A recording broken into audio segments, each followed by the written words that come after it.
Oke, ya Bismillahirrahmanirrahim. Assalamualaikum warahmatullahi wabarakatuh. Pada pertemuan praktikum kali ini, yaitu masuk ke bab 7. Sebelumnya, mohon maaf, karena mungkin video ini cukup terlambat ya, harusnya kemarin Kamis, harusnya ya nggak telat-telat banget, cuman ini telat sampai beberapa hari. Ya mohon maaf ya, emang kemarin ada terkendala juga di diriku. Nah, langsung aja kita pada praktikum ketujuh ini masuk bab 7 yaitu akan membahas solid principle yang dimana tujuan dari praktikum bab 7 ini kita dapat memahami konsep solid pada pemrograman berorientasi objek serta dapat mengimplementasikan konsep solid pada Python. Oke, jadi ini langsung masuk pengantar. Jadi apa sih konsep solid itu? Konsep solid itu adalah sebuah akronim yang mencakup 5 prinsip. Yaitu ada S, ini kan terdiri dari 3, nah ini 5, 3, 5 ini merupakan singkatannya. S itu SRP atau Single Responsibility Principle, O-nya OCP atau Open Close Principle, L-nya LSP, I-nya ISP, dan D-nya itu DIP. Nah, ini. Oke. Jadi prinsip-prinsip ini ditujukan untuk membuat sistem perangkat lunak itu agar mudah dipahami dan mudah dikelola. Nah, serta dapat diperluas seiring berjalannya waktu. Selain dari itu, prinsip ini juga untuk mengurangi ketergantungan dan coupling dalam kode, membuat kode lebih modular dan meningkatkan fleksibilitas dan pemanfaatan kembali kode. Nah, untuk prinsip solid ini sendiri, ini itu tidak harus diikuti ya. Ini cuman semacam panduan aja untuk membantu pengembang atau membuat perangkat lunak yang lebih mudah untuk dikelola dan dipahami. Sehingga kembali balik lagi dalam coding itu tidak ada aturan yang absolut. Jadi bisa sesuai dengan kondisinya. Misal dalam proses 6 di mana pengembang cepat lebih penting daripada pemeliharaan jangka panjang. Nah, itu kita boleh saja tidak menganut prinsip solid ini.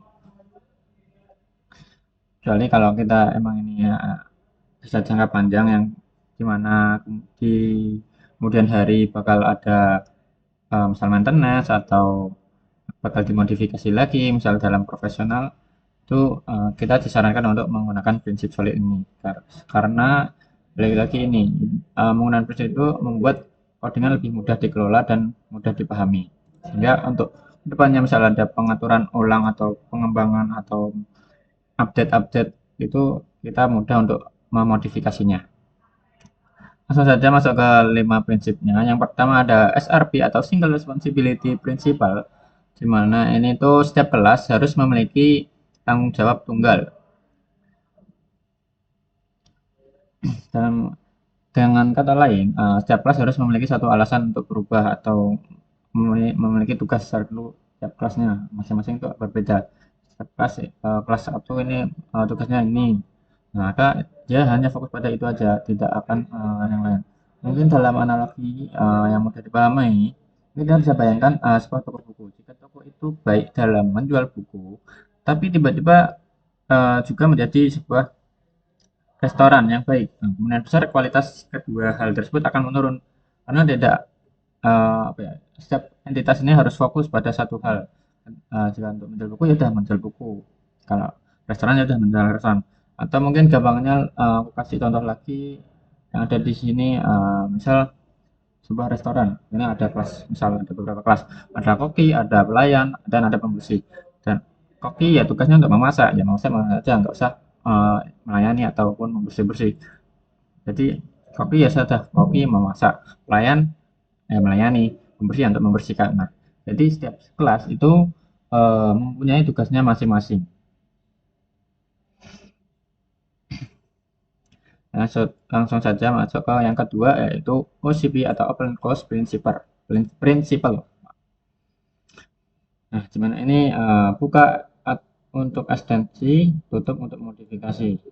Artinya ini kita bisa membuka ekstensi baru, tetapi tidak bisa untuk modifikasi. Nah, mungkin contohnya kita bisa dalam kita sudah menurut program, sudah kode program, kita sudah ada kelas, misal tadi koki, ada koki, ada kelas pelayan. Dalam kelas koki itu kita tidak bisa merubah atau memodifikasinya menjadi misal menjadi melayani. Tadi kan koki itu memasak tugasnya, kita ya udah itu sudah memasak, kita tidak bisa modifikasi kelas tersebut, tapi kita bisa menambah kelas baru. Misal tadi ada kelas koki, kelas pelayan, kelas pembersih. Nah, kita bisa menambahkan kelas baru atau entitas baru. Misal kita membuat kelas pembeli gitu. Nah, itu bisa. Tapi kalau memodifikasi yang sudah ada itu tidak bisa. Itu intinya seperti itu. Selanjutnya LSP atau List of Substitution Principle. Prinsip ini berbicara tentang bagaimana turunan subkelas atau subkelas harus bisa digunakan dengan cara yang sama seperti kelas dasarnya. Nah, ini namanya juga sub itu kan merupakan bagian ya atau turunan. Jadi turunan dari misal dari turunan dari kelas harus bisa menggantikan tipe dasarnya, menggantikan induknya seperti itu. Mungkin kita misalnya jika memiliki kelas HP yang memiliki metode berbicara, maka kelas smartphone yang merupakan turunan dari uh, kelas HP harus bisa menggunakan metode berbicara.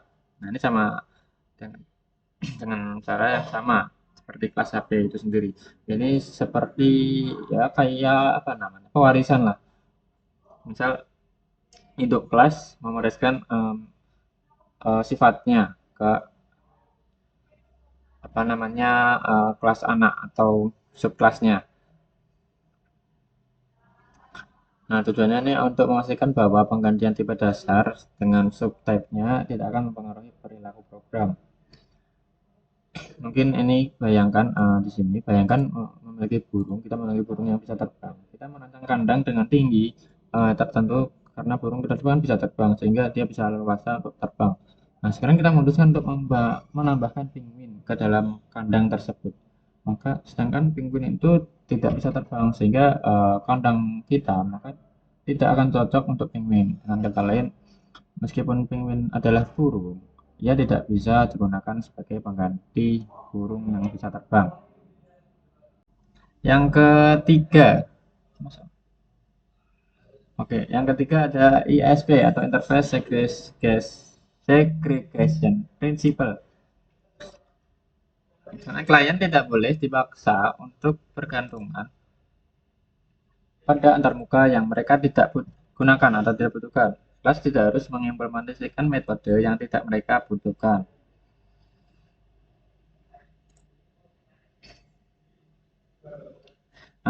Mana ini misalnya contoh analoginya jika kita memiliki klien yang hanya membutuhkan metode untuk mengirim pesan, Anda tidak perlu memberikan akses metode lain seperti atau membuat atau menghapus pesan.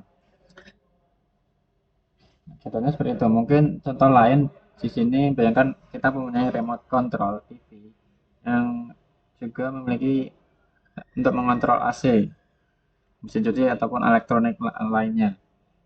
Meskipun terdengar ini efisien, ini bisa menjadi masalah jika kita hanya mengontrol TV saja, hanya ingin mengontrol TV. Dengan memisahkan remote menjadi lebih spesifik, misal TV untuk TV, AC untuk AC, mesin cuci untuk mencuci. Nah, kita membuat interaksi menjadi lebih mudah dan intuitif. Dan yang terakhir ada DIP atau Dependency Inversion Principle. Di mana ini kelas tingkat tinggi tidak harus bergantung pada kelas tingkat rendah.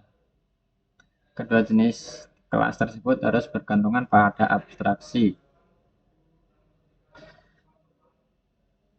Jadi kelas tingkat tinggi tidak boleh bergantung pada kelas tingkat rendah secara langsung, tapi keduanya harus bergantung pada antarmuka yang lebih umum. Misalnya, jika Anda memiliki kelas pengirim pesan yang ingin Anda gunakan baik untuk SMS maupun email, maka kelas yang memanggil pengirim pesan harus bergantung pada antarmuka pengirim pesan daripada kelas konkret pengirim pesan SMS. Jadi lebih kepada abstraksinya, antarmukanya saja, tidak harus bergantung pada kelas yang rendah.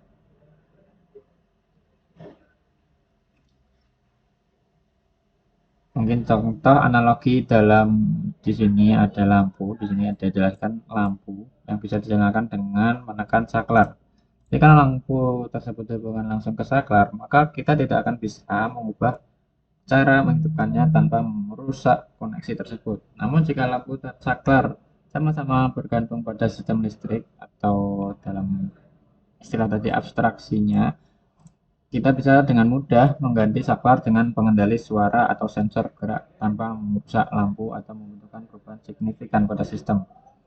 Jadi tidak terpaku pada saklar ketika menyalakan lampu, kita bisa menggunakan cara yang lain karena kita tidak terpaku pada saklar tersebut, kita terpaku atau tergantung pada abstraksinya, yaitu lampunya menyala dengan listrik. Nah, kita bisa mengganti dengan selain saklar, misal dengan menggunakan sensor ataupun pengendalian suara. Nah, itu adalah 5 prinsip dari solid ini. Selanjutnya adalah kegiatan praktikum. Nah, mungkin ini nanti kalian bisa kerjakan. Nanti di screenshot, ini akan ada 2 ini, jadikan 1 bisa. Ada 3 kegiatan praktikum. Nanti silakan di screenshot satu persatu tiap per kegiatannya. Dan yang terakhir ada tugas, jangan lupa dikerjakan tugas ini.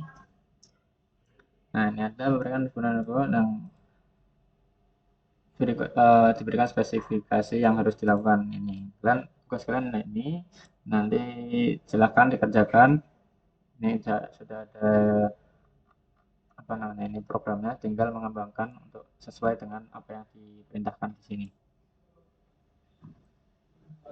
Oke, dan jangan lupa untuk membuat laporan resminya, dan yang kemarin mungkin belum dikumpulkan, segera dibuat dan dikumpulkan. Oke, mungkin cukup itu saja pada praktikum bab 7 ini. Bila ada salah kata, saya memohon maaf. Sekian, wassalamualaikum warahmatullahi wabarakatuh. Oke.